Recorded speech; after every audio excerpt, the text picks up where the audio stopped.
आपसे एक सवाल पूछता हूं, आमदनी होने पर यानी सैलरी आने पर या प्रॉफिट होने पर सबसे पहले आप क्या करते हैं? आप बोलेंगे घर के सारे खर्च करते हैं। और क्या करते हैं? बिजली का बिल भरते हैं, बच्चों की फीस भरते हैं, राशन का खर्चा होता है, मोबाइल का बिल होता है, इंटरनेट के बिल होते हैं, क्रेडिट कार्ड का बिल और भी तमाम छोटे मोटे खर्चे। इसका मतलब सैलरी या प्रॉफिट होते ही आप सबसे पहले अपने महीने के सारे खर्च निपटा देते हैं। करेक्ट?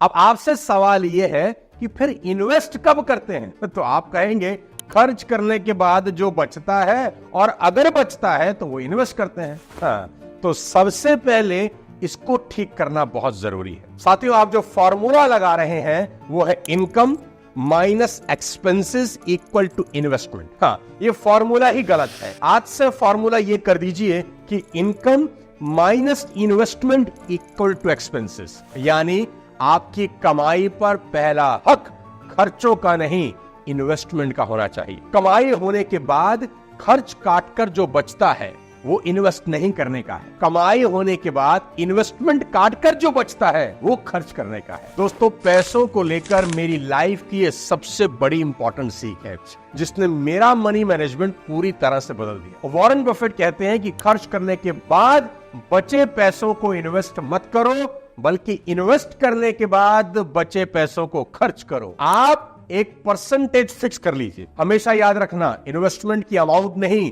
परसेंटेज इंपॉर्टेंट होता है। जैसे ही कमाई हो, सैलरी आए या प्रॉफिट हो, सबसे पहले वो परसेंटेज अलग कर दें और इन्वेस्ट कर दें और धीरे धीरे इस परसेंटेज को बढ़ाते जाएं। आप 10% से शुरू करें और 50% तक जाएं। अपनी कमाई का 50% तक इन्वेस्ट करेंगे। आप बोलेंगे अपनी कमाई का 50%? इतना इन्वेस्ट कैसे करेंगे? इतना भार एक साथ कैसे उठाएंगे? मर नहीं जाएंगे? खर्च करने को बचेगा ही क्या?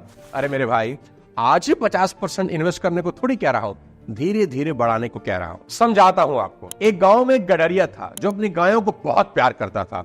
वो एक गाय को कंधे पर लेकर घूमता था। एक आदमी ने पूछा, इतना इम्पॉसिबल काम कैसे कर लेते हो? गाय को कंधे पर लेकर घूम रहे हो, इतनी बड़ी इतनी भारी गाय।